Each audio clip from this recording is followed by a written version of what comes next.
వీడి పేరు ప్రతాప్. మంగాపట్నం సంబంధించిన Prajashakti party MLA. Present CM candidate లిస్ట్లో కూడా ఉన్నాడు. వచ్చే ఎలక్షన్స్లో ఎలాగైనా సీఎం అవ్వాలని అతను ప్రయత్నిస్తున్నాడు. దానికోసం కావాల్సిన డబ్బు కోసం విచ్చలవిడిగా మైనింగ్ చేస్తున్నాడు. మంగపట్నం, మనుగురు, ఎర్రవల్లి ప్రాంతంలో సుమారు 3,000 ఎకరాలు వీడి కన్సాగిల్లో ఉన్నాయి. 1993 ministry of mines, mineral exploration corporation of limited ఒక రేర్ వాల్యుబుల్ మెటల్ని మంగపట్నం ప్రాంతంలో కనుగొన్నది. అదే యురానైట్.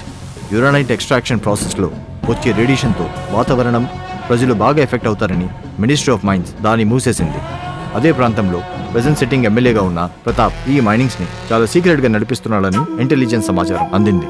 ఈ మెటల్ ప్రతాప్ చేతికి దొరికితే డబ్బుల కోసం పక్క దేశాలైన పాకిస్తాన్, చైనాకి ఎక్స్పోర్ట్ చేసి దానితో బాంబులు తయారు చేసి మన దేశం మీద వేస్తారు.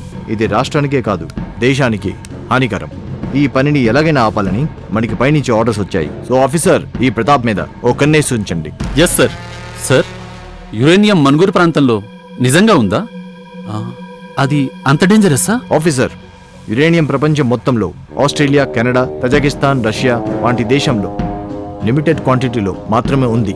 ఇప్పుడు మన మనుగురులో కూడా ఉంది. 1945 రెండో ప్రపంచం యుద్ధం సమయంలో అమెరికా, జపాన్ బిగ్గెస్ట్ సిటీ అయిన హిరోషిమా పైన 64 కేజీలతో కూడిన బాంబుని వేస్తే సిటీ ధ్వంసమైంది. 2,40,000 మంది చనిపోయారు.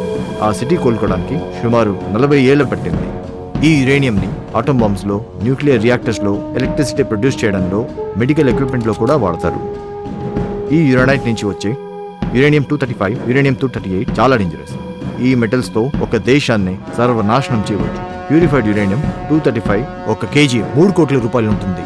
ఆఫీసర్, ఇమాజిన్ ప్రతాప్ ఒక లోడ్ యురేనియంని బయట దేశాలకి పంపితే మన దేశం మీదకి మనమే బాంబులు రెడీ చేసుకున్న వాళ్ళమే అవుతాము.